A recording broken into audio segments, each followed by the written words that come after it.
गडिंग्लजमध्ये जागेच्या वादातून एकावर चाकू हल्ला। भर दिवसा सकाळी 10च्या सुमारास वर्दळीच्या ठिकाणी घडलेल्या घटनेनं खळबळ। पोटात आणि छातीत चाकूनं वार करून संशयिताचे पलायन। गडिंग्लज इथं एकानं अर्बन बँकेच्या कर्मचाऱ्यावर चाकू हल्ला केल्यानं खळबळ माजली।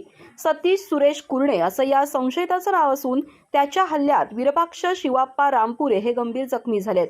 भर दिवसा सकाळी 10च्या सुमारास ऐन वर्दळीच्या ठिकाणी ही घटना घडल्यानं काही काळ गोंधळ माजला।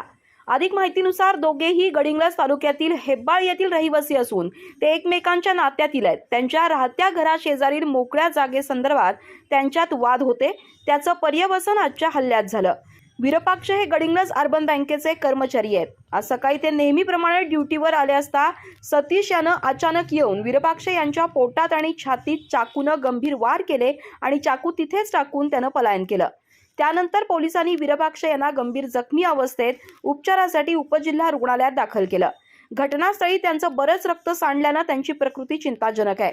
दरम्यान पोलिसांनी घटनास्थळावर पंचनामा करून चाकू, चप्पल आदी वस्तू ताब्यात घेतल्या। विरपाक्ष यांचे वडील शिवाप्पा रामपुरे यांच्या फिर्यादीनुसार गडिंग्लज पोलिसात सतीश कुरणे याच्या विरोधात गुन्हा दाखल करण्यात आला असून सहाय्यक पोलीस निरीक्षक केरूरकर याबाबत अधिक तपास करतायत। अधिक माहिती आणि ताज्या घडामोडींसाठी आजच आमचे चॅनल सबस्क्राइब करा।